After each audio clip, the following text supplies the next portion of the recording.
A number of things are happening on the political landscape. And of course, in the U.S., we've got presidential politics and all along those lines. So I've got Rick Rosner with me. Well, I'll see if anybody else joins in this conversation. But we've got the Vance Walz vice president debate going to be the most important in U.S. history, according to some presidential historians. So that's what some people are saying. And I'll see if Rick agrees or what they say. But that is going on as they are stepping up their debate prep in Minneapolis. That debate will be taking place in next week. So we'll see how this debate goes and all along those lines. And Caroline Ellison got a 2-year jail sentence after testifying against her ex-boyfriend's FDX situation. So FDX fraudster Caroline Ellison was sentenced to 2 years in prison in order to forfeit $11 billion. That's a lot of money to forfeit and all along those lines. So we'll see what's going on in that space. And there's some people that are tried to stop an execution in Missouri, so they're asking you to call Governor Parson to stop the September 24th execution of Marcellus Williams. So that would be tomorrow and everything. Actually, I guess it would be today and everything because he was denied clemency, and it looks like he was going to be executed on today. So that's something else that folks will be paying attention to, even though they had the number for you to call the governor, Governor Parsons. But it looks like that is not happening. As of 17 minutes ago, he was denied clemency, and he was to be executed later on today. And it looks like, as I was saying, and we're going to get into the world politics and everything, Harris and Trump are locked in an exceedingly close presidential race. So that's what the polls are saying. This could be the closest presidential election since 1876. Wow, that's a long time ago. So I'm going to bring in Rick and see what he's got to say about this close election and bring in Sasha Starr and the others if they join us as well. But they're saying that this could be one of the closest elections of all time since 1876 and everything. I don't like it. I woke up this morning and my heart was beating 150 beats a minute. It took me like a half hour to get my heart to. I need this election. We got 6 weeks to go. And it's a bunch of poll numbers came out. Up with Harris by 6, by 5, even Trump by 1, even Harris by 1. I don't know what, I don't know which pollsters are. It's a lot. Poll numbers and everything. It's hard to figure out. If I had to guess, and I've been saying this, that we're still in Hillary territory. There's no way that Trump can win the popular vote because he's never won the popular vote, and he's only turned into more of an asshole. We've only learned more and more about what a terrible guy he is. So we can't win the popular, but he could win the electoral vote. Yeah, he could win the electoral. One of the things that's going on, I mentioned it earlier today, there is a lot of people that are talking about the ground game of Kamala Harris and how she got all these volunteers. But I know that I actually went to visit my pops, who was doing some rehab from his heart surgery and everything along those lines. And while I was visiting him, my brother called and everything because he's trying to find some signs. So even though it is a purple state, or that's what some people think, there are not nearly enough Harris Walz signs in my mind, or even in the mind of my brother as well. So he was trying to figure out where he can get some signs, because you can't get more probably Democratic in terms of a city than Durham, North Carolina. But for some reason, there's not a lot of signs, not a lot of Trump signs either. I just don't see a lot of signs in the general. So maybe people are just getting frustrated by politics in general and don't want the signs cluttering in their yard and everything. But I was just surprised when he was, I think they're going to go by the office, because there's an office in downtown Durham, hopefully get some signs. But yeah, there's not like tons of them, even though there have been tons of campaign rallies in North Carolina, and North Carolina is definitely a focal state of the campaigns. I joined my wife to fill out postcards. You write postcards to people saying, remember to vote. And they gave us a sheet, just random people, and they gave us sheets of addresses to write people. And they were all California addresses. I'm like, well, no, this state is 2/3, Democratic. Why aren't we sending postcards to Arizona? And they said the under ballot, but I was a little frustrated. I also get frustrated when I see, like, it's nice to see a Harris Waltz bumper sticker in LA, but who are they really, talking to? Because, They already Harris got their Waltz people that are, yeah, they already got people that are winning and everything. I know one of the things that you and Natasha oftentimes talk about on a regular basis, and rightfully so. And like I said, when I went to visit Dad, he had his longtime lady love, who is also part of the same community that I'm going to mention, which is the Jewish community. But apparently, the New York City Mayor Eric Adams held a roundtable with the Jewish CUNY students to address anti-Semitism on campus. So there's been reports on anti-Semitism at CUNY, which is the City University of New York, and there's calls for changes around the system and everything. So do you think that this push of anti-Semitism is a real thing that is out there? And also, there's been some people that have put it on the opposite side and saying that there's Islamophobia as well and everything. I'll let Sasha go first. Go ahead, Sasha. Well, it's highly unusual that there is such an uproar of anti-Semitism in the United States. It's just incredible, and I could never believe that it would come to that.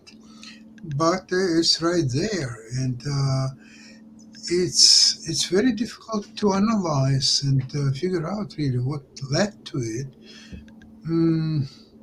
Is it October 7th last year?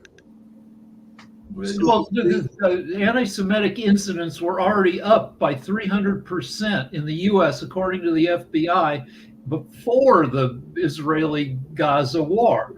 I think that Trump and MAGAism provides an excuse structure that lets people be their own worst selves.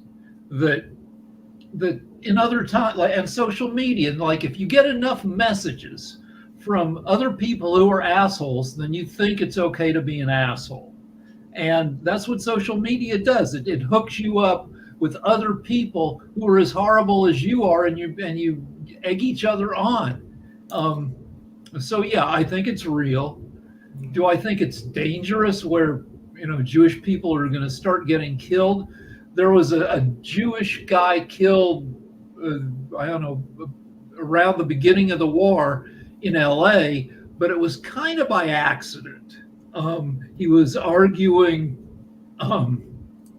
with a Palestinian protester, and there was some scuffling, and the guy fell down and he hit his head and he died. Okay. So, I mean, the Palestinian guy, I'm sure, didn't mean to kill the guy, but the guy's dead anyway. But will Jews start getting killed?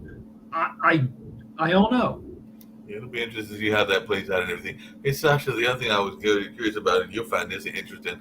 I think it was before my dad's heart situation and all along those lines, and they've been together for a number of years. My dad and his lady love and everything, but she actually hosted some Ukrainian dancers, or a Ukrainian dancer who was actually impressed with my dad's artwork and a number of other things. But she was amazed that even in the middle of this war, and this war has been going on for a number of years, that there were still people that were doing their work. And she's actually working with this gentleman who is a Ukrainian dancer and is still producing dancing even in the middle of the war zones. And I told her about Ivan that regularly reports for us here on Pod TV. So how do you, what are your thoughts just about the resiliency of your homeland people, that they're even out there doing dance choreography and everything? Linda Bellens, who is the person I'm talking about, is my dad's friend, is a dance critic, so I think she's going to be working with them and was already working with them when it came to Durham and everything. But what is your take on the resiliency of folks that are in a war-torn zone like Ukraine? I think much more important that his dance is the overall resilience of Ukrainian people who are now taking their fate in their own hands. And now I'm ready to predict that they are going to win the war against Russia. They are determined. They are getting production of their own weapons. The West continues to help them with a different speed and different results, but it's still there. And I think that's what's going to bring the victory to Ukraine. And even if Trump will win the presidency, that's not going to change anything. So Ukraine is Russia is no closer to conquering Ukraine than it was a year ago. No, absolutely not. No, they will be. Russia will be out by the latest summer of 25. I thought that it would come even at the end of this year. It's possible, but most likely by summer of next year, they will be run out of everything: the ammunition, weapons, the soldiers, rank and file, food probably too. Everything. Russia will collapse no later than summer of next year. So Russia has a big chunk of Ukraine, 40,000 square miles, but they haven't penetrated that deeply. They have a strip of land that's 800 miles long, the whole eastern slice of Ukraine, but they're only 50 to 75 to 80 miles deep into Ukraine. No, but isn't it the case, Sasha? You can correct me if I'm wrong, but I've listened to your show enough times and everything that Ukraine is directly taking it to Russia as well, because I think there was an online retailer that they attacked, the Ukrainians did, that I think was in Moscow. So it looks like they are actually turning the tide of the war and actually not just defending their own, but actually advancing into Russia as well. Is that a correct assessment? Okay, what's happened in the last 2 days? For a while, Ukraine holds about 1,000 square kilometers territory of Kursk region, which is borders Ukraine. In the last couple of days, Ukrainian army has developed 2 or maybe even 3 new platforms in the Kursk region. So Russia cannot even figure out where to wait further Ukrainian invasion. And Ukraine is, it was on our Ukrainian show, it was mentioned that about a few weeks ago, probably, I would say even 3 months ago, Zelensky made an announcement that they formed 14 new brigades ready to be used on the front lines, but they are not completely equipped with weapons, ammunition, and so on. So it will take a little bit of time to fully equip them. In the meantime, as we know, the Western help from Europe and from the United States keep coming up.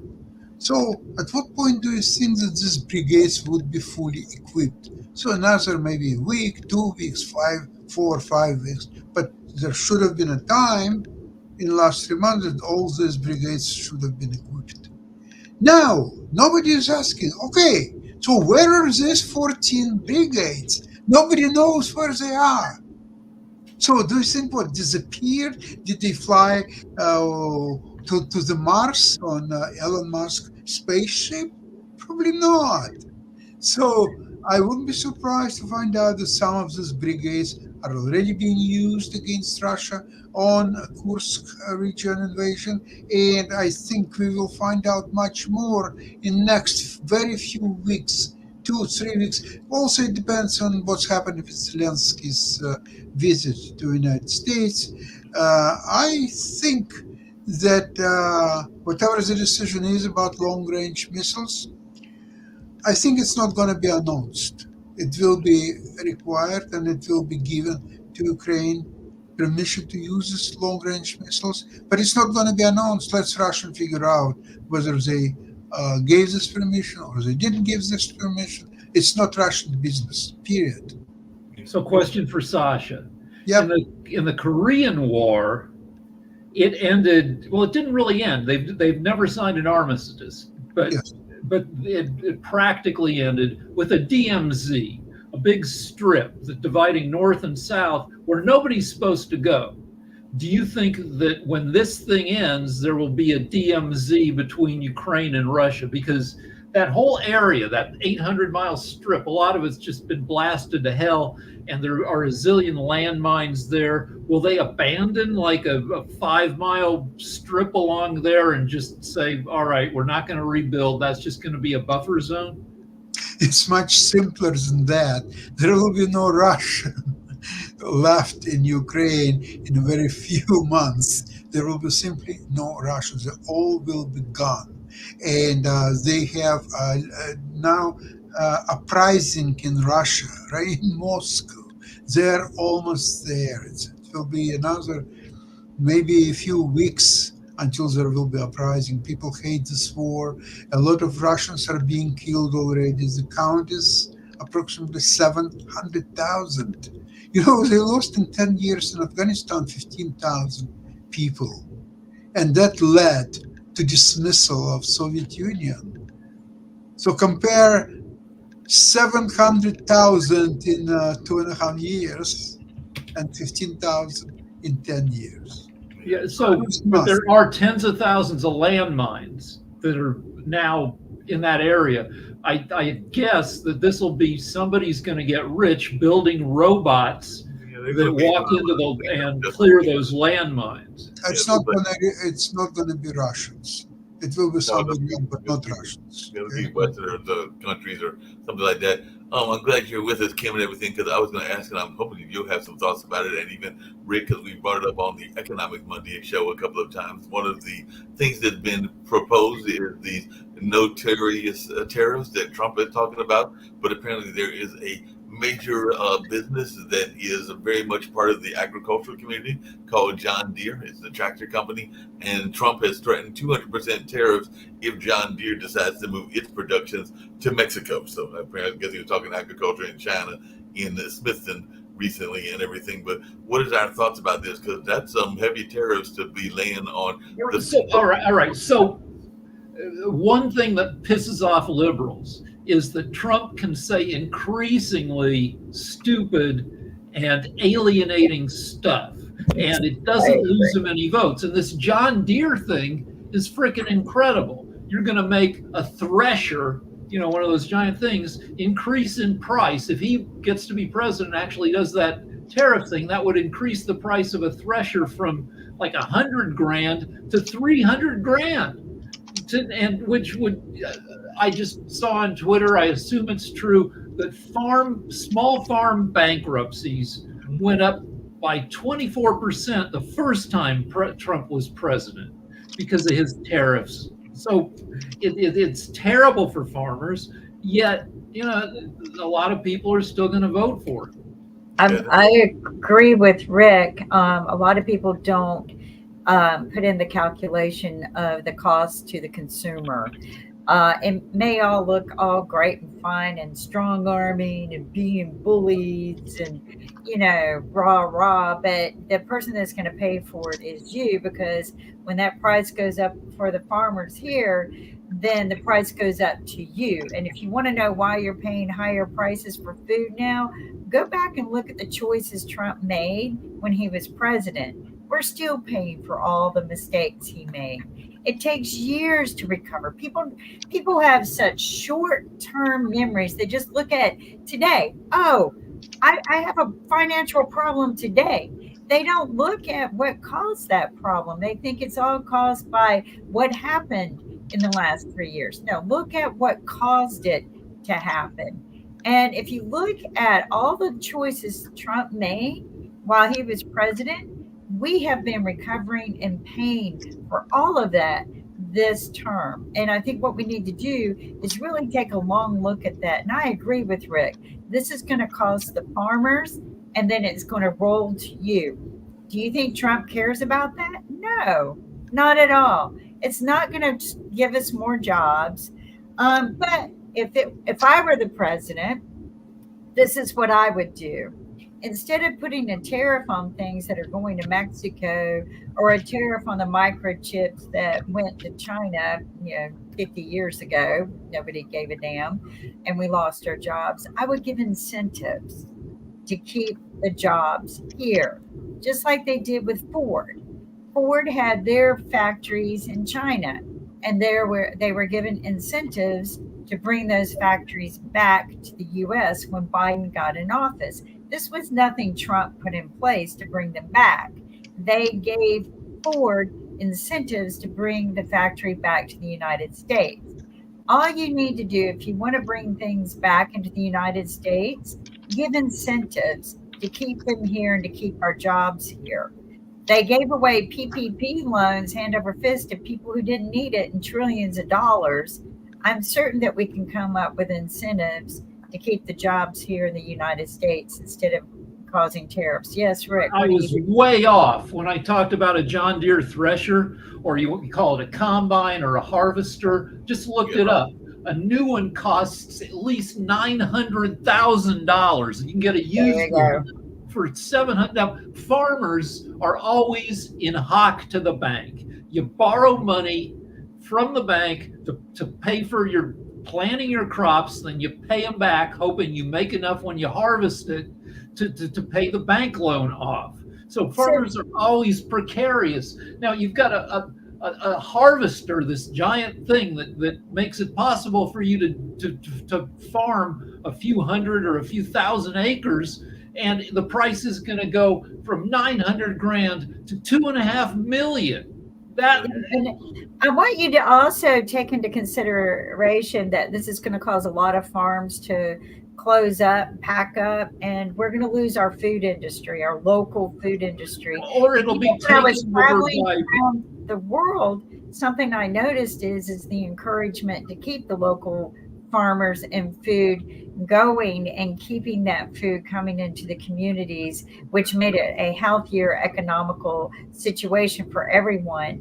And what you guys probably have forgotten is, JD Vance has a company that sells all the farmlands that we have in the United States. It auctions them all off to China. So I just want people to think about it. China already owns most of us anyway. The minute they own all of our food, which they own our pork, God knows maybe they're poisoning us. I don't even want to eat any pork from Smithfield ever again. It's scary. It's very scary. But JD Vance is in bed with them, has been selling them through a business that he's a part owner in, farmland, not just any land, farmland. So take into consideration what's going on and where are we going to be in the next 4 years if Trump gets into office with these tariffs, destroying our means to food, and pretty much handing it all over to China. And lining Katie's pockets, by the way. Well, speaking of folks handing over stuff, and this is a person Scary. that Dr. has mentioned a couple of times, but apparently he has given up in some ways. But the Telegram CEO, Pavel Durov, is saying that he will hand over user data to the governments to stop criminals. And I know that in the past you said, Sasha, that it is criminals and terrorists that mostly use Telegram, but I guess that he's saying that he will now turn some bad actors' data over to law enforcement. How he's going to determine who the bad actors are and who he's going to decide to give, that would be my question and everything. But what is your thoughts? Because it looks like he is saying that he's going to hand over some of this user data. Listen, he's fighting for his life because there are a lot of criminals are after him because he took people's money, never paid back. So, of course, there are a lot of questions to him, and he doesn't want to get his rear smacked with some hot subjects. And he'll do anything to save himself. And Parisian jail, it looks like a good place for him to be for time being. And of course, as a part of the deal, he has to explain and give all the everything what he knows and what he doesn't know. He has to disclose everything, and he'll do anything to save his ass. Yeah, that makes sense. Hey, Rick, another story I was going to get to this political as well. do people actually listen? Because you spent some time in Hollywood, still live in Hollywood to some degree. Do people actually listen to celebrities? I am a fan of Meryl Streep, but apparently she is saying stuff about Afghanistan because she's saying that cats have more freedom than women in Afghanistan. And she has also said that a squirrel has more rights than a girl in Afghanistan. And definitely, I guess she's out there trying to get some of the women some rights in that. The question always is, whose minds will it change? I think it's cute that Meryl Streep rhymes squirrel with girl, but I'm already going to be voting for Harris Waltz. You haven't changed my mind. So it's tough. Like, I think that, like, Clooney is well informed. He comes from a political family. His dad ran for office a bunch of times. His dad was a local news anchor who ran for office. Clooney's well informed. He understands politics. But are you going to get a Trump voter to listen to Clooney and change his vote? Because I don't think so. I mean, so I think some actors are idiots, but a lot of actors, successful ones, are smart. That they've managed. It helps to be smart to succeed as an actor instead of just as a beautiful idiot. And also as an actor, if you can afford assistants, they can help you with research. Matt Damon knows a lot of stuff, but he's brilliant. And they have the time to do the research, and they meet with powerful people, and they can actually discuss face to face the issues with. But nobody's going to listen to the elites. My ex-boss, Kimmel, I think he's secretly a genius, and he knows freaking everything. But MAGAs don't watch late night TV anymore. They've given up on it because they think it's too woke, too liberal. They'll maybe listen to Gutfeld, which is Fox's version of a late night talk show. It's freaking terrible. It's so crazy how bad it is. But Rick, I saw something. Rick, I saw something that was very scary. Like I said, I did go see Dad who recovered in his rehab center and everything. And the TVs, as you were coming in, and yes, there were some people there that were probably overly conservative, but there are a number of people there, like my dad, that are liberal and everything. And the TVs had Fox on, so I'm going like, this is not really going to help people get better and everything if they've got to sit there and be relegated to.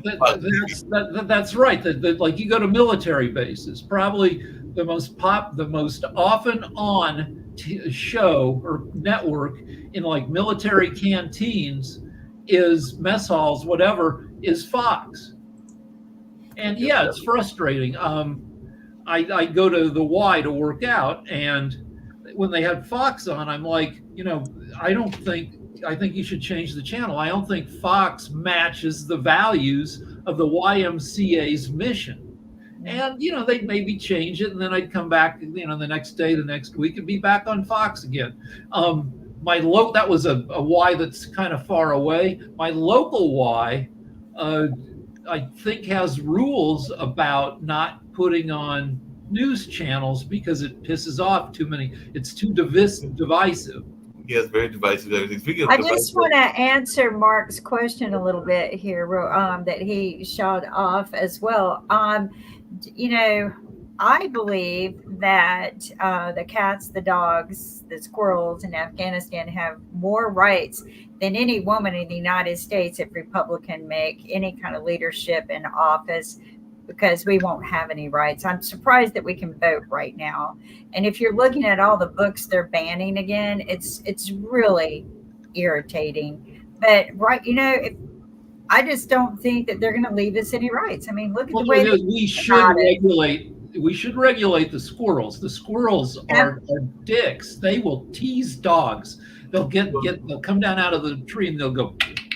Yeah, there you go. That's the Republican. Run back. We need legislation to control squirrels. If I were to compare, but you know what? I've been traveling around the world the last month, and I have seen so many things that separate the United States from some of the things going on in the rest of the world, and we're going to lose it. We are going to lose everything that we built this country for because of the arrogance and the divide we have. And we just need to figure this out. But yes, Rick. Well, But, probably, hold on a second. I had a question even for if Trump Bill. becomes president, we're not going to lose everything because the House and the Senate are going to be fairly equally divided. I had a quick question for Shaquille since he's joined us here and everything. It was actually something I was going to ask you, Kim, and I'm glad you mentioned that you've been doing this worldwide traveling, and I know that Nick has recently moved to Spain and all along those lines. In fact, I was just there, and one of the things their economy is busting. It's great. I've been seeing people talk about it. Even Shaquille has mentioned it a couple of times, and I'd love to hear what is the driving force behind it. Is that there is a rise of the far right? They say that there's a rise among young Germans. I don't know if you saw that when you were in Albania or some of the other places you went and everything, but what is the reasoning behind the rise of the far right and everything? So Shaquille, I'll turn that over to you because I don't see it in the countries I was in, but go ahead. Well, I mean, because you guys beat up on the Republicans any more than you have. You believe women are going to have no rights, you're not going to have the right to vote. That's not exaggerating anything or anything, right? I mean, come on. I don't think it's exaggerated. They've taken away my right to choose about my own body. No, they haven't. They exaggerate. No, they haven't. No, hang on. Jack, you want to talk about exaggeration? I mean, look what Trump does. He goes around screaming that we're executing babies when they're born, when that doesn't even happen. I mean, look at the exaggeration of the Republican Party. It's pathetic. Okay, fine. So don't sit there and accuse me of being exaggerating the truth when my right. Exaggerating the truth. Where is there a movement in the United States to take away women's suffrage? Come on, Kimberly. Rick sits there and talks about. Okay, Mark asked me a question. You guys have had half an hour. Let me say a couple things. Rick goes, mega people don't want to watch late night TV. Yeah, because late night comedy, all they do is bag out the Republicans. Why would they watch? They rarely say anything about Dems, so why would they watch? Now, back to Europe. The far-right extremists. Really? Like, since when is not wanting to have unlimited immigration into your countries? Since when was that a far-right point? In fact, actually, that was a left point once upon a time. Democrats didn't want, union people and Democrats didn't want unlimited immigration because it lowered wages. It's not far right. What we've seen across Europe, across the United States, and in many other Western countries, what we have seen is a political party, generally on the left, gets into power and then pretends that they have a mandate that they don't have, and they end up increasing immigration. They end up changing the school curriculum. They end up changing the rules and the laws for things that people don't want, for things that the overwhelming majority of the population have said that they don't approve of. And they do it anyway. California, for example, with their new deepfake laws coming into the election. Australia with its disinformation bill. The UK has got one. The overwhelming majority of people says it's an overreach by government, but they do it anyway. And when you say something about it, and you say, you know what, I'm not supporting this, I don't like it, all of a sudden you're a far-right extremist? No, I don't think so. I think it's the political powers on the left that have gone so far to the extreme that everybody else who used to be normal is now a far-right extremist. All right, two things. One is I keep citing this Pew Research study from 2022, which shows that Republican legislators in the House and Senate have moved 4 times as far to the right as Dems in the House and Senate have moved to the left. That in the U.S., the Republicans have gotten more loony than the Dems have. And in terms of anti-immigration parties in Germany and other European countries, yeah, it's fine as a political stance to say, yeah, we should limit immigration, but your bedfellows, the people who line up behind you, sometimes it's like, you can be against immigration and not be like a terrible person, but Nazis will line up behind you. Okay, so firstly, this wasn't something that's just happened overnight. People in the UK, people in Germany, people in Sweden didn't just wake up the last election and go, you know what? I've decided I'm going to be against immigration. I now hate immigrants. That's not what happened. They've been talking about it for over a decade in Europe. They've been talking about it for over a decade in Australia. They've had some concerns. And what did the politicians do? Because it's representative democracy, right? So the politicians go, you know what, representative democracy? I couldn't give a shit. I'm not going to represent you at all. I'm just going to do whatever the hell I want. And the people became frustrated. And the people rioted. And the people protested. When the left protests, perfectly okay. When the right does it, they get shut down. They're extremists. And what happens? Then they get silenced online. And what happens? Eventually, they start moving further to the right, and eventually they start voting for candidates that seem a little bit extreme. And then the left sits there and goes, well, see, look how far right they are. No, they're not far right. These were the normal people that kept being ignored by the powers to be. As for your comment about Pew Research Center, I find it fascinating. Donald Trump, former Democrat, is talking about bringing jobs back to the United States by putting punitive tariffs on companies that are, you know, like John Deere, for example. He talked about if they move their factories to Pennsylvania, he's going to put a 200% tariff on them. From Pennsylvania to Mexico, he'll put a 200% tariff on them. That creates jobs and keeps jobs in the United States. Democrats are doing what? Democrats are suggesting that companies should move their factories overseas. Is that the plan? So if Republicans and the current mega crowd are talking about improving jobs, lowering costs, getting your interest rate down, if that's what they're talking about, tell me exactly how it is that Republicans have moved to the right.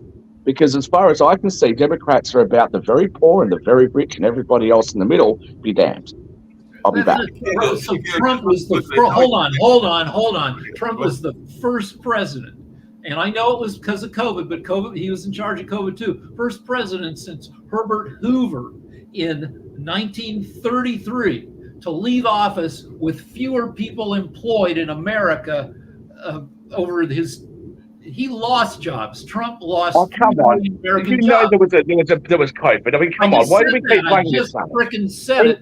I know. So why keep bringing it up as a point? Why do Dems keep bringing it up as a point? I don't get it. What are you trying to prove? A job bringer. Biden brought back. Now a lot of it was a COVID bounce back, but Biden is up 16 million jobs, more than any other American president, any other president in history. So yeah, some of it was COVID bounce back, but to think that Trump, America's worst fucking businessman, the guy who lost more money than any other American between 1985 and 2015, is going to bring jobs back to America is freaking ridiculous. I didn't get to hear everything that was said. I did hear about the tariff situation, and that's not what Trump is talking about, because we had this discussion yesterday. Trump is talking about a blanket tariff and then 100% tariff on China. A blanket tariff, as we discussed yesterday, doesn't work. And the Democrats actually have created more manufacturing jobs and actually more jobs in general, just as Rick pointed out. But they're also in favor of a very precise targeted tariff, just as you just expressed. In terms of lowering costs and everything else, Trump has no plan for that. He says he wants to lower costs, but has not put together any plan. His tariff idea, which was told, or all his economic ideas in terms of no taxes on tips, no taxes for overtime, which ironically Project 2025 takes overtime out. So therefore there wouldn't be any overtime to tax in the first place. But let's say that isn't part of his plan. But no taxes on overtime plus the tariffs on top of things that would create inflation, that would throw more burden onto the actual people that they say that they're trying to help. So if we're going to be honest about things, yes, there's an issue right now with Kamala Harris's plan. No bones about it. And she has put together an economic plan. But according to the economists, the ones that do all the facts and figures, they're the ones saying that Trump's idea around economics is bad. And then if you talk about, I heard the part about the riots and so on and so forth, that's also a false equivalence. Because if you take a look at during the Trump years, which was actually, and I pointed this out earlier, written about in Melania's book, how she talked about how there were tons of riots and tons of protests. During the Trump years, there were a lot of protests and a lot of riots. And those were a lot of people on the left that were protesting and rioting. Why? Because of Trump and his policies. There was a lot of civil unrest that was going on during that time. And if you take a look that even now, Springfield, Ohio, and the term that Rick has taught everybody, what is it?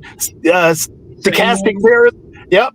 So that honestly is happening. And now there's a company, there's a nonprofit organization in Springfield, Ohio, that is suing JD Vance and Donald Trump for spreading a lie and creating the bomb threats and all the angst and problems that's going on in Springfield when they started attacking the Haitian immigrants that are there legally, not illegally, as Trump is calling it, not illegally as JD Vance is calling it.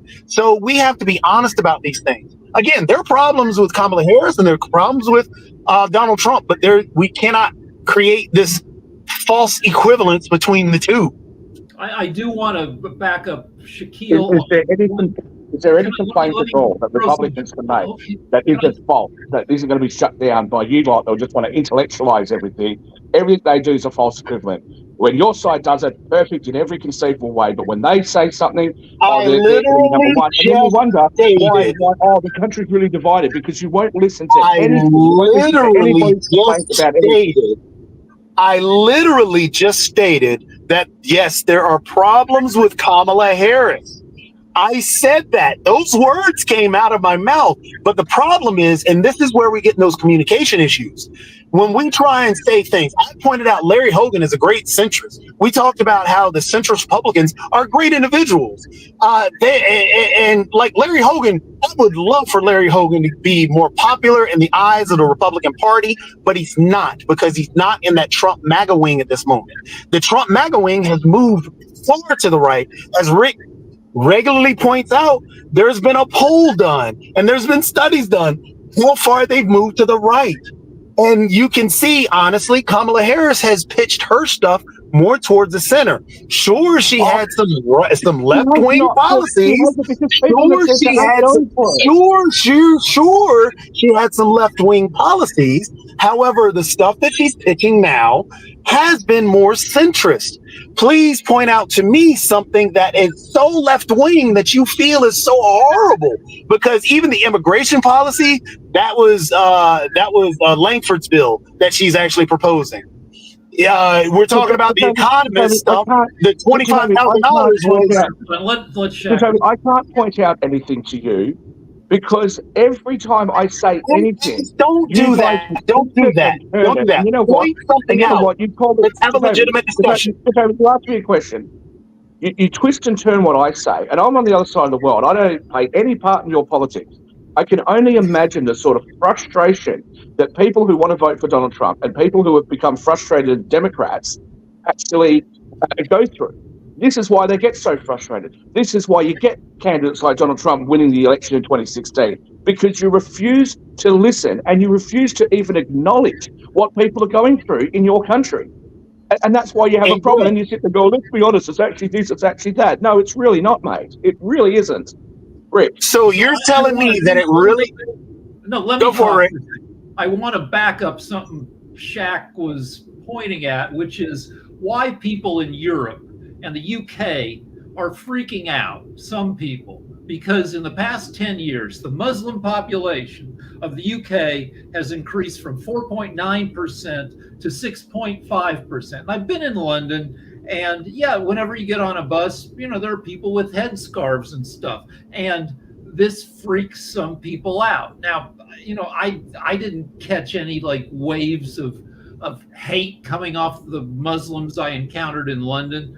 I don't have that big a problem with it, but it is a big demographic change that is politically an issue. But Rick, not at all. Not at all. Immigration is a problem globally.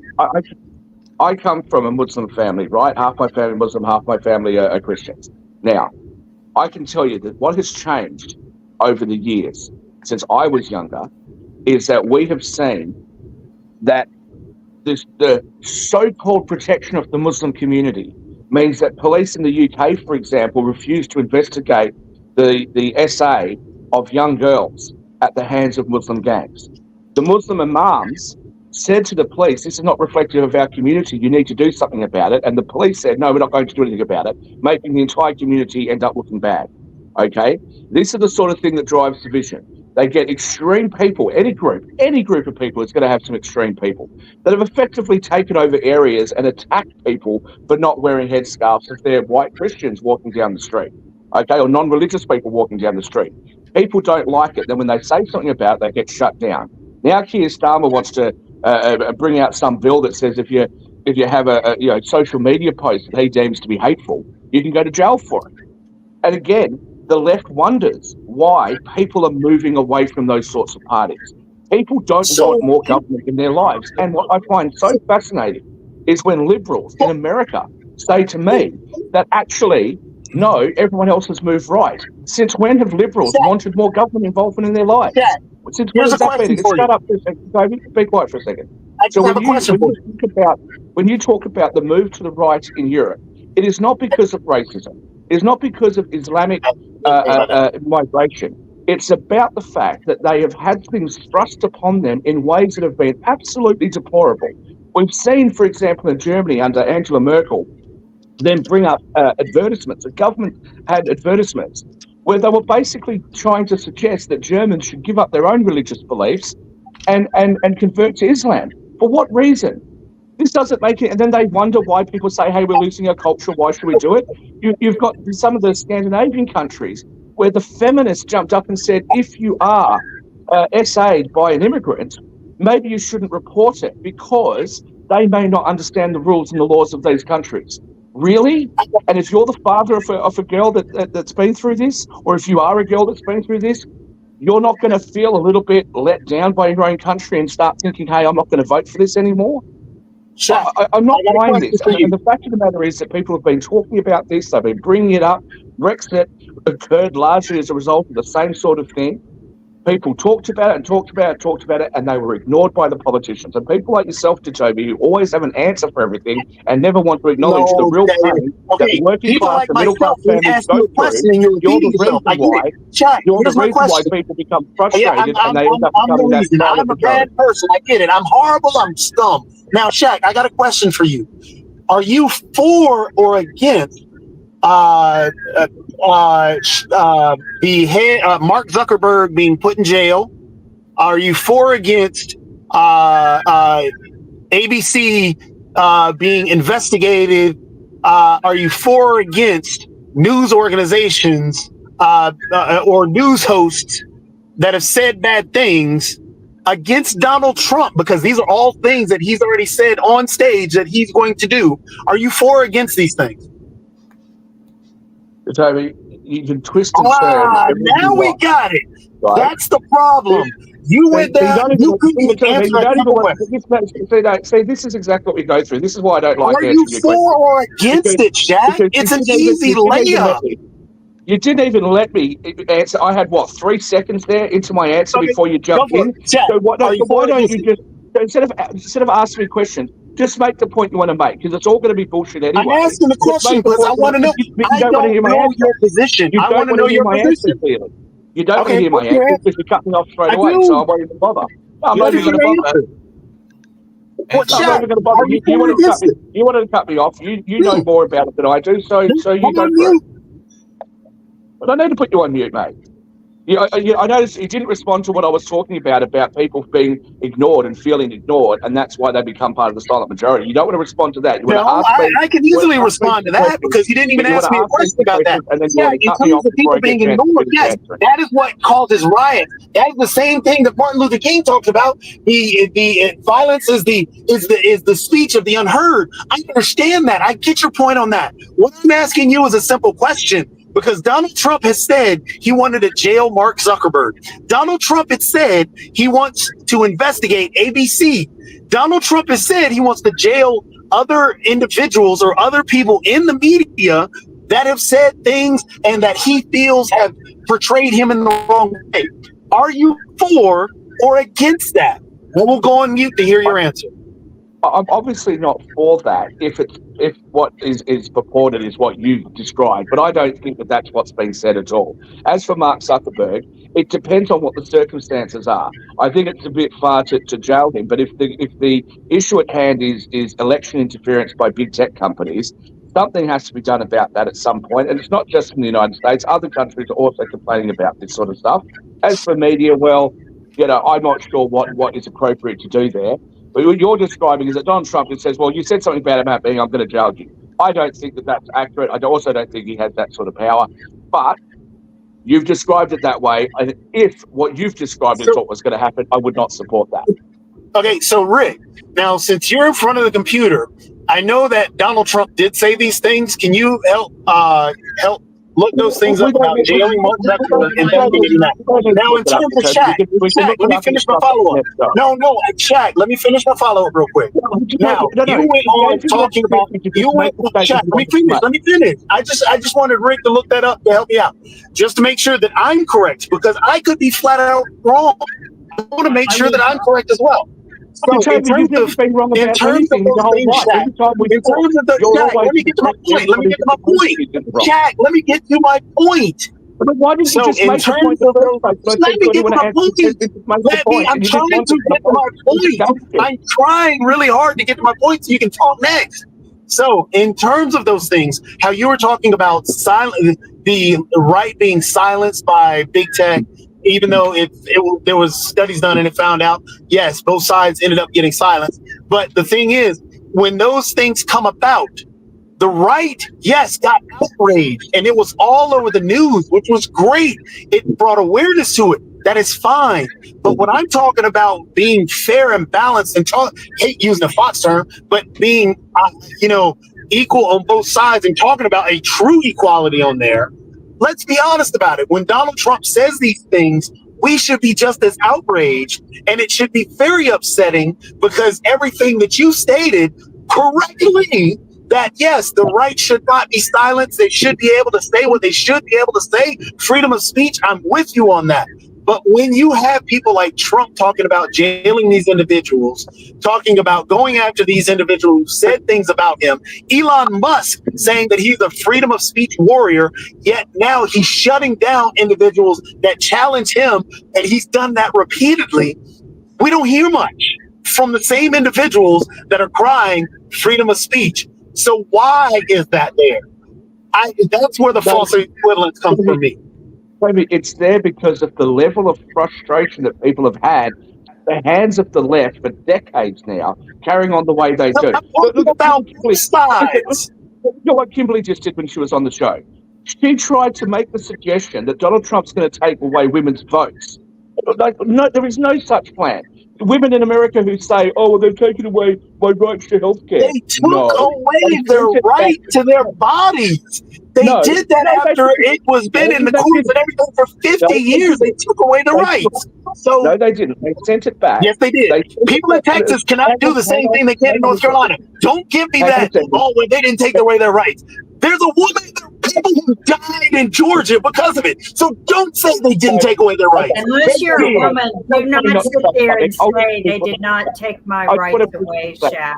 Because you're not here in the United States getting yourself strapped to a chain saying, no, you can't leave this state because you have no rights to your body. If you do, you go to jail. No, Kimberly, you have no right to sit there and say that they didn't take away my rights. Up on this show, stop me from saying anything. What they are you so took sensitive about? away women's rights. Okay, right. You have made that point. Let me respond. You've made it. Toby's made it. Rick and Mark are on your side as well on this. Okay, they're all Democrats. You've got your whole team there. On our side, Jack. Everything is on our side. You are coming up with conspiracies and dog whistle stuff so you can say all this right-wing talking points. That's what's on your side. That's it. Excellent. Here's what we've got.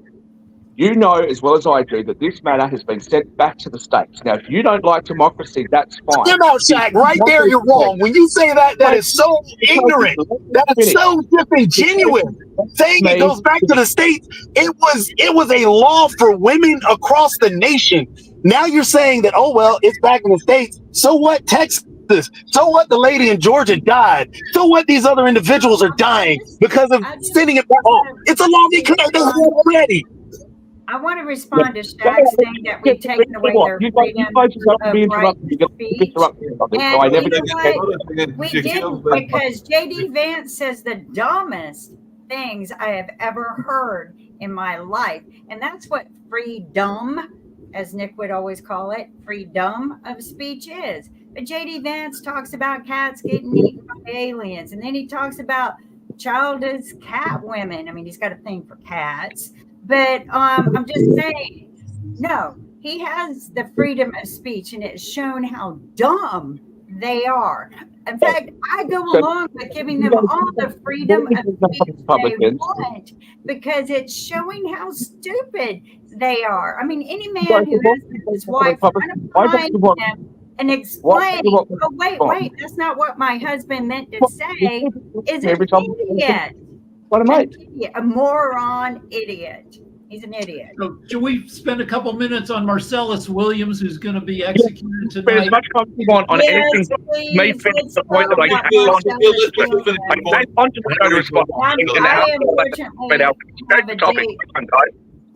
I gotta go. Right, so Marcellus Williams, he's going to get killed tonight by the state of Missouri.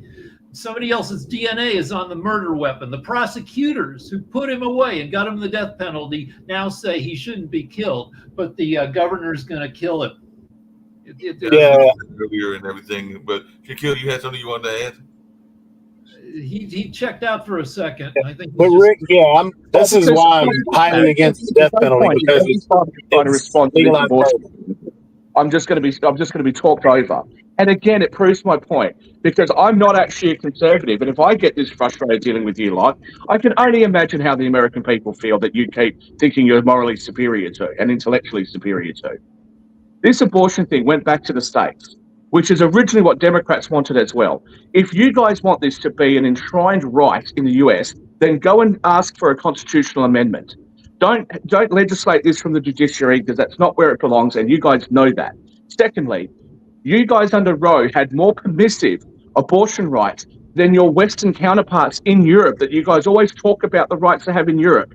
So when Americans say, oh, well, they're taking away women's rights, so I assume then that you think that Denmark and Sweden, they oppress women? Because some of the rules in some of the states that are being proposed are actually still more permissive than what they've got in the Scandinavian countries, the feminist countries that you guys love so much. They're more permissive in the United States than most other Western countries. What are you guys talking about? This is just another one of the talking points, because you guys lost something and you want to throw a big tantrum about it. But when the right loses something, or when the right's unhappy about something and they throw a tantrum, well, they're the worst people in the world. You can't have it both ways on every issue. Rick. You're muted, Rick. You're muted. The women died because of the fact that they took away the rights. That's what the problem is. It's not the fact, it's going back to the states. Your rights are inalienable. The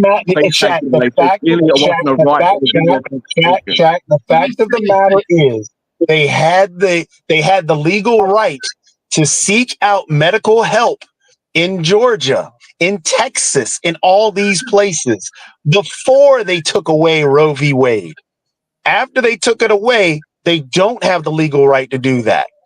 All right, that is taking something away. Let me say a thing quick. Here's something I don't understand about my fellow liberals, that they could take away the conservative bullshit talking point of, babies being aborted up to and after birth.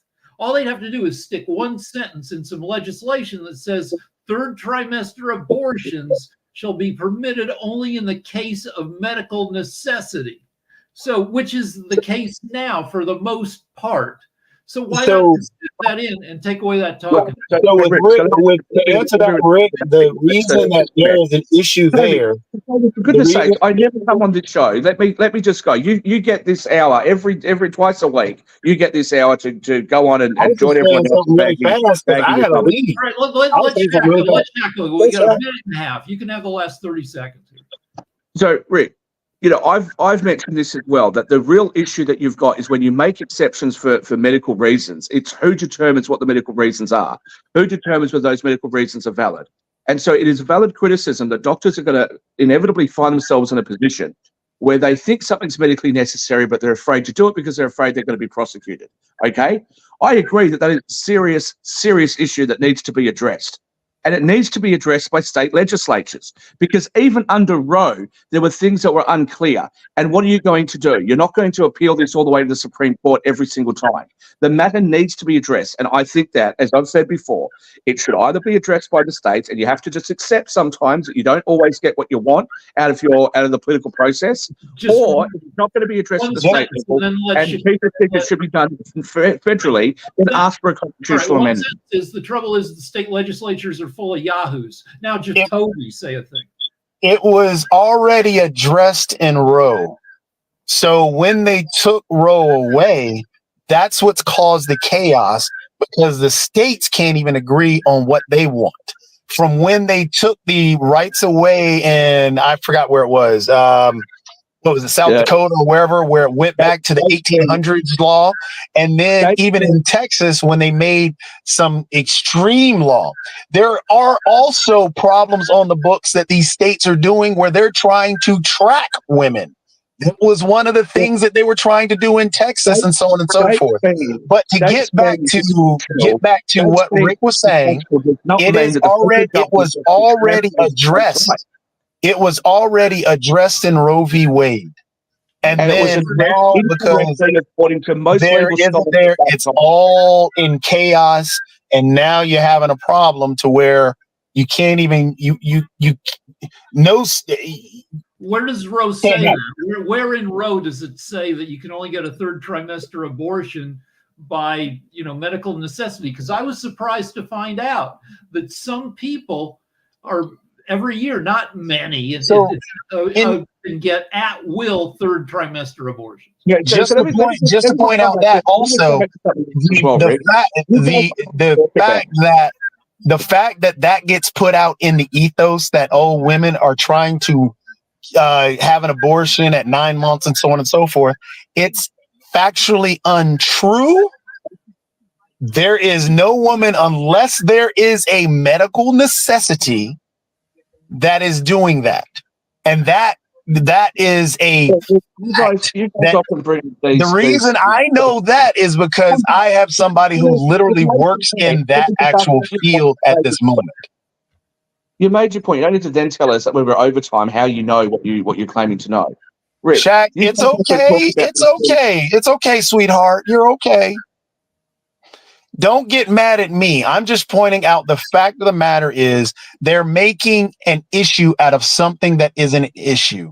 The fact that they are trying to say that women are doing something that they're not is demonizing and saying that women aren't smart enough and don't care enough about the child that they're carrying up to 9 months, that they're willing to go ahead and get rid of it. That is idiotic and insulting to women. You want to talk about making a big deal out of something that isn't happening when you have like 1/3 of the population, 1/3 of 1% of the population identifying as trans, and you want to go changing all the laws and rules around it. You want to talk about abortion and say, well, what about all the people who have been raped or who suffered from incest? You're trying to equate. Again, you cut me off, Jacoby. Again, you've cut me off. You're making a nonsensical argument. If you're going to talk about abortion, then talk about abortion. Why are you bringing in trans rights? That makes no sense. So when you talk about incest, they say 0.5% of the abortions is because of incest, 1.5% is because of SA. Those are the statistics according to your statistics in America, and yet you guys act as though that's the majority of the time. It's not. Over 95% of the time, it's because of choice. All right, so people have a right to express their views in a democratic process. And if you don't like states' rights, try and get a federal change to the Constitution or an amendment to the Constitution. Don't just pretend that you don't have it. It doesn't say anything about abortion in your Constitution. Jack, since you were talking about statistics, 82% of the country actually wants women to have the rights or the ability to have an abortion. That is 82% of the country. Now you want to interrupt me because you don't like the facts. So again, when you're talking about what women choose to do with their body, allow them to choose. It's not up for you and I to debate on what women should be able to do. It's them. They are smart enough. They understand their bodies more so than I understand or you understand it. They should be able to make their decision with their medical professional more so than we should be able to make it into a right or whatever. What it is Roe v. Wade was instilled into law. Donald Trump took that law away. That means that took rights away from individuals. Now you have states which cannot figure out what they're doing, and they're making these archaic and asinine laws that are causing harm. Do you realize that in terms of here's another statistic you can look up. Here's another this is around abortion. I want you to look this one up too. In terms of arrests and everything else, I'm glad you left. I love you, Shaq, but again, you're wrong on this. You're wrong on this actual thing. In terms of cases against women, they have spiked in terms of this. When Roe was taken out, their legal cases against a lot of women.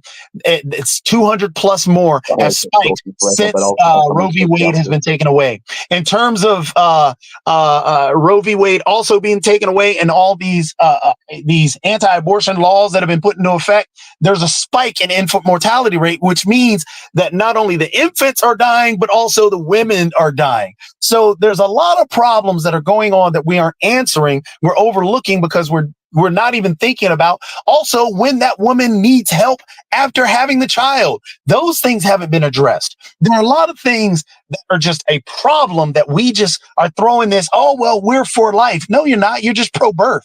And being pro-birth does nothing to help the woman, nothing to help the child, because you're also taking food away from that child because you're taking away all this other stuff. But that's I digress on that one. There's another discussion there. The problem again is there was a right that was there. Women across the country in every state had a right.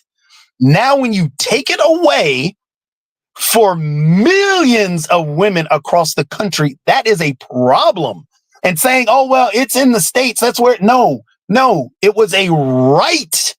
And so it just doesn't work. That argument that, oh, well, the state, nobody wanted it. 82% of the country, you can look it up.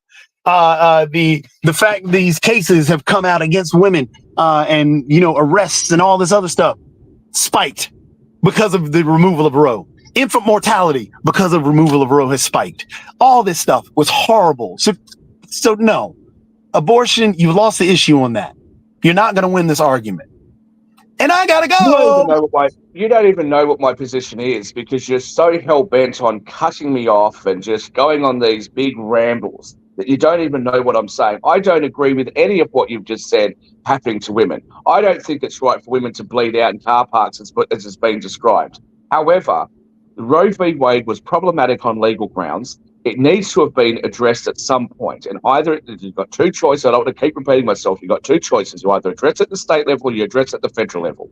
If you want to address it at the federal level, you either have to legislate it federally, which I don't think there is support for, and it defeats the purpose of having overturned Roe. So really, you should ask for a constitutional amendment. Or you should respect the fact that the states have states' rights that really should be usurped by the federal government. And because this is not something that's in the Constitution, Roe v. Wade was always problematic. Even the justices that passed it said that it was problematic. So at some point, something needed to be done about it. And what you're doing, and what the left is doing on this issue, is they're arguing about why abortion should be legal. I don't have an issue with that. I think that many of the arguments they make are very, very valid, but that is not the issue at hand here. And this idea that you've taken away rights, you can't take away rights in your Constitution because they're inalienable. So obviously, this was not a right that was in the Constitution. So rather than just having a hissy fit, maybe what you guys should do is pull your heads out of your asses and fix it. But just like everything else in your country and everything else in the Western world, my country's included, politicians come in and play their political games, and the people end up with bad results. And then people like yourself, TJ, who want to jump up and repeat all their talking points and play that game and wonder why everybody else in the country sit there and get so frustrated and go, you know what, I've had enough. I'm not even going to tell you how I feel. I'm just going to go to the ballot box and express my opinion there.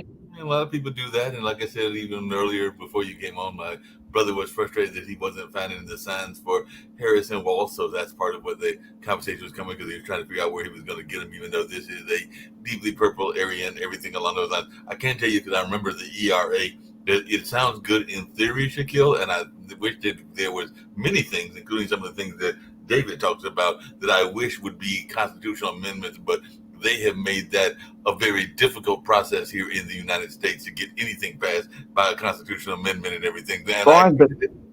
Fine, but just continually arguing that Republicans are like all we've heard around the world, by the way, all we've heard during my lifetime, all right, during my lifetime since I've been an adult, is how bad Republicans are. They're bad because they went into Iraq under George W. Bush. They were bad because they're just warmongers and they did this and they did that. I've been hearing this for 20 years. There is never anything positive that they've done. When Trump talks about not wanting to get involved in wars anymore, the Republicans are still bad. The Republicans can't win in your country because big media and people on the left just continually attack and attack and attack. Now, as I said, I actually don't really care that much. I really don't. But when I get invited onto these world shows and you guys bring up issues that are similar to the issues that we're facing, and then all of a sudden I'm apparently some diehard, hardcore Republican because I point out to you guys when you're being inconsistent. When I don't come onto this particular show, World Politics, it comes up on my feed sometimes and I watch it, and all you guys do, show after show after show, is bag out the Republicans. Is there an equivalent show on this network where it's just conservatives bagging out Democrats? No, there isn't. Is there any shows like that anywhere? Look at what Rick was just talking about with late night TV. Okay, all these comedians come out and bag out the Republicans. Apparently that's really hilarious. Okay. But the one show that Fox has, Gutfield, who wants to watch that? That's rubbish. I mean, there's absolutely nothing that Republicans can do. There's nothing they can say. They want to lower taxes? Oh, that's terrible. They want to decrease regulations? That's terrible. So these days, to be a liberal and want freedom, what you really want is higher taxes, more government involvement in your life, and for the corporations to have more control over everything. That's what you're after? That's a really interesting kind of liberalism that you have these days. I told you before, and like I said, I'm probably one of the few people on this network that have a journalism background, so I try to keep the things more in the middle and even try to bring up points. As a matter of fact, if you had heard the show earlier today and everything, you would have heard that I actually brought up points that you brought up on Jamal's show, because I did watch part of you and Jamal last night. It was early in the morning, so I'm not going to lie and told you that I watched a lot of it, but I did watch some of it. So I brought up some of the points that you brought, including the fact of Kamala Harris not having certain positions, of the couple of things about the border, and a couple of other things I heard y'all talking about and everything. So I do try to listen to a diversity of opinions, some that I agree with, some that I don't agree with, and all along the show. Look, let me say, the show that I did with Joel Jamal yesterday, Turning Point Australia, that show obviously swings far more to the right than what I actually am. And Stephen, if you can't tell, Stephen, the other guest there, is actually a good friend of mine. We've known each other for 15 years. We have mutual business interests in various things, and he swings much further to the right than I do. However, we can have open, fair conversations. We've talked about the issues with Australian politics, and I expressed on there why I don't believe that Kamala Harris is going to win the election. Okay, why I said that Donald Trump won the debate, although I accept that everyone says that she won it. I think that she needed in that debate to explain her policies after basically refusing to do an interview. She still hasn't really sat down and had a proper news conference. Okay, and I think it's problematic, and I just simply am not buying it that she went from being the least popular vice president in modern American history to being coronated as the presidential candidate for the Democrats, and all of a sudden her popularity surged and she's now the second coming. I just don't believe it. I don't think it's going to play out. As you may have heard me say on yesterday's show, towards the end of the show, when it comes to the American election, look, she certainly can win. I just don't think she will. And I can tell you that if she wins New York, if she loses New York, the whole thing's over, which I think is unlikely, but possible. But if she wins New York by less than 7 or 8 points, then I think you're going to start seeing Virginia really being in play. I think that you're going to definitely see Pennsylvania flip across to Donald Trump, and I think it doesn't bode well for her. And the reason why is because, as usual, Democrats are not listening to the people. Just like they weren't listening to the people when they said Biden's too old, you need to get a new candidate. No, it's a cheap fake. No, you guys are conspiracy theorists. No, your guy's too old. No, Kimberly puts a post up. Why do the Conservatives complain about somebody who's old? Have a look at the Pope, right? All this sort of stuff but no consideration of, okay, look, maybe, yeah, he's getting a bit old, right? Then you come out and tell us, let me finish. Then you come out and you tell us, this is the best version of Joe Scarborough, MSNBC. This is the best version of Biden ever. He's alert, he's sharp, he's so energetic that his young staffers can't even keep up with him. All this sort of nonsense that you guys have been saying, right? And then it turns out that we're correct. The whole world was correct, and all of a sudden you've got to replace him with Kamala Harris, and then the world says, hey, look, can we get some interviews? Can we find out what your policies are? Can we find out what's been different about you compared to Donald Trump? And what does Kamala Harris say? Oh, no, I just won't bother giving an interview at all. When she was asked in her Oprah interview, on the debate stage, in her ABC interview and her CNN interview, what exactly are you going to do to bring down inflation? Oh, well, I come from a middle-class family. That's wonderful. What are you going to do? Even Jack Taper from CNN, responded to that question that she was asked on the ABC interview and said that wasn't the question. That didn't answer the question. No, right? So Democrats are just going to sit there and ignore all of this.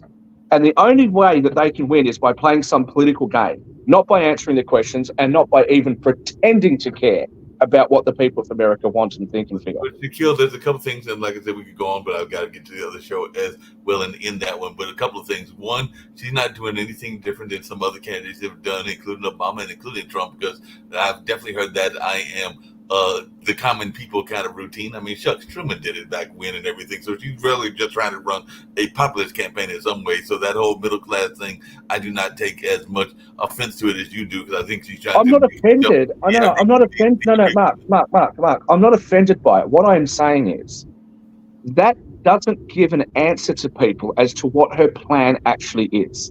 When Donald Trump said on the debate stage, when he was asked, do you have a plan for healthcare? And he made such a blunder when he said, I have a concept of a plan. And I said, everyone just sat there and went, oh, dude, a concept of a plan. That sounds terrible, right? It was funny because it just sounded so silly, right? And it was just such a blunder from him. But Kamala Harris, oh, no, she doesn't make any blunders. She's perfect. There's an excuse. There's a reason. She was asked a question. She's refused to answer it, and then she wants votes. And then you've got Tim Walz, who just recently said, we can't afford another 4 years of this. So was that an endorsement of Trump then?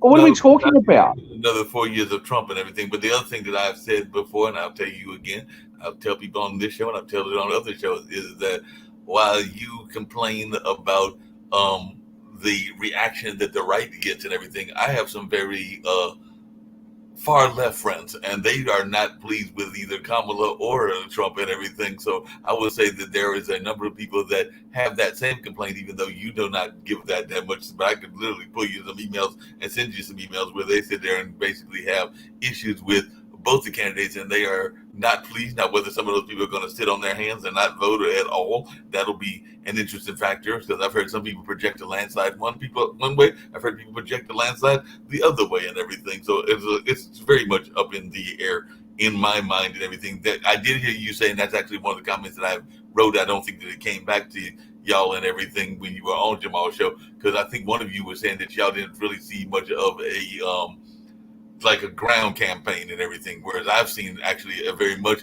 of a volunteer campaign, and a lot of people that are volunteering to work the campaign similar to the way they did Obama and everything like that. So there is a groundswell of people that are active in that space. Now, some of them are the far left, some of them are not the far left, and whether they actually mobilize their forces or not. Yeah, you know what? You can have Jane Fonda go around, knock on someone's door and give them a hug, okay? You can have volunteers do all of that, but at the end of the day, what am I voting for? If you can't tell me what you're going to do, why should I vote for you? And the problem that you've got in the United States, given how gerrymandered you are, right, is there's only a handful of places where the votes really matter. Now, these handful of places change from election cycle, and over time they change. But in those areas, it matters. It really matters. And so in Pennsylvania, when you say last time round, look, I'm absolutely going to ban fracking, then you go into Pennsylvania and say, hey, I signed the Inflation Reduction Act, which allowed fracking. Okay, so what is it that you're going to do exactly? Right? Immigration is an issue. Now, if you're going to ignore that immigration's an issue, then tell us what it is that you're planning on dealing with it. And then she goes, okay, maybe we'll build a bit of a wall. You know, like it's just it doesn't make sense. There's a lack of substance to what she is saying, and the people. Hang on. And if you really wanted to win over the support of Americans across the country, after what happened with Joe Biden, you would own that and you would say, look, I really did think that Joe Biden was going to make it up to the next election. He clearly has changed his mind. I've been put forward. I want to have a run, and I'm going to win over the support of everybody. Instead, she refused to do any interviews. Why should anybody trust her? And this comes off the back of her saying herself after the debate that we all watched. She comes on to Anderson Cooper's show and refuses to answer the question about, is this the Joe Biden that you've been seeing? So she's been out there lying to the American people and the world for the last 3.5 years, telling us that what we can see with our eyes is not true. That actually he is absolutely fantastic, he's fine, he's doing really well, and he's getting results. So she's lied, as has everybody else. That's the nature of politics forever. And Mike Pence lied on Trump. There's been a number of people that are vice president that have lied on each other's shucks. The one with Nixon lied on them and everything. So I'm used to that from my politicians, and I think that that's the okay. Would you? Hang on. So Richard Nixon lied. No, hang on a second. Richard Nixon lied, right? Would you have voted for him after Watergate? I didn't vote for him before Watergate, but no. Okay, no. I know you wouldn't have, but would you have voted for him after Watergate? Because I know he didn't run after that. Would you have voted for him? I take it the answer is no. So if you're not going to vote for him because he lied so badly, why would you vote for Kamala Harris, who's lied through her teeth, telling everybody that Joe Biden's absolutely fine when we can all see that he's not? No, but I can't say that. Like I said, depending on what his other policies were, because like a lot of people, I look at a number of things. I was going to ask you, because there's some things that Trump said that I don't necessarily agree with. And I know you brought it up earlier, like even the tariffs, as one that has got family members in the farm situation and everything. It sounds good that he's going to actually enforce it if they go to Mexico. But John Deere is a major company and everything. So that could actually be very harmful if he does that and everything along those lines. Harmful to whom? To the farmers. The fall farmers are already suffering. They're already dying left and right. So what you want is for the farmers to buy the equipment from Mexico. I'm just saying that right now, the tariff that could right now, a combine costs like, I think Rick mentioned earlier, close to $900,000. If he imposes that tariff, so would you prefer? Hang on. So would you prefer the jobs to stay in the United States, or would you prefer the jobs to go overseas? What do you want? The jobs to stay here in the United States, that would be my preference. But if it's going to be tariffs that are going to kill the jobs, then that's a whole nother matter. No, this was a punitive tariff that Donald Trump said to John Deere, if you move the jobs to Mexico, I'll put a tariff on it. I want you to keep the jobs here in the United States. Now, I've been saying, I remember this very clearly 4 years ago when I first brought this up as an issue, and I said, unions have got to understand that when you drive the cost of wages and conditions up for workers, which is a good thing because it means that people end up with more money in their pocket and a better lifestyle, the cost of doing that is it does drive inflation. And what it does also create is a situation where companies have to consider whether they should keep their operations in the United States or Australia for that matter, or if they should move it to cheaper neighbours where the cost of labour is cheaper. And the problem that you have, let me finish. The problem that you have is that if people want to buy products that are cheaper from overseas and you're forcing companies domestically to pay more for their labour, oftentimes that makes their products less competitive. So you have to either force Americans to buy American products, or you have to accept globalization and the loss of jobs. You can't have it both ways. Now, up until now, there's always been the huge support for union jobs and for the creation of more jobs in America, good-paying union jobs, right? Donald Trump all of a sudden jumps on this bandwagon because he's a Democrat, okay? He jumps on this bandwagon and says, yeah, you know what? We are going to do this. We're going to make sure that companies don't globalize their operations at the cost of American jobs. And now all of a sudden he's a pariah to Democrats, which is supposedly the representation of the unions in the country. It's incredible. This is what the Labor Party does, the same thing in Australia. The Labor Party in the UK does the same thing. They've turned their back. These centre-left parties have turned their back on the working-class people of your countries. And as a result, working-class people are leaving Labor and leaving Democrats in droves all across the Western world. Well, like I said, And what do you both say about it? Well, the world seems to have gone so far to the hard right. No, it hasn't. There are some people that fight for the far left and everything that are union people, and I can bring them on to some of the shows. Hopefully, I'll get some of the union people that I know that are with local 501s. I think that's the name of the union or something like that. But they are not. And are they supporting? Are your union friends, are your far left union friends, sitting there saying, you know, what would be really good for American jobs if we ship all the factories overseas? Is that the position that they're supporting? Because if they're voting for the Democrats, because you'll tell your friends, and if they're voting for the Democrats, that's the position that they're supporting. They're supporting the loss of American jobs. They're supporting the loss of American manufacturing. They're supporting the weakening of the United States. That's what they're supporting. They're voting for Democrats. Because there are some people even that I brought up to you before, including some that are on our network that have talked about ways to support growth in other countries as well, whether that's Uganda, whether that's a number of other countries, and it can be done to the benefit of both and everything. So I think that it can be done that both sides can win, but I could be wrong, just like other people have said on this show as well and everything. And even the border, I think she hasn't already gone, she's going to Arizona. So Kamala is apparently trying to make her position stated. And you mentioned Nixon, didn't Nixon? This is not the first coordination, because technically we can say that when Nixon stepped down, Ford was coordinated. It's a little bit hard for me to make out what you're saying, Mark. I'm afraid your microphone's a bit. It's a little bit distorted. No,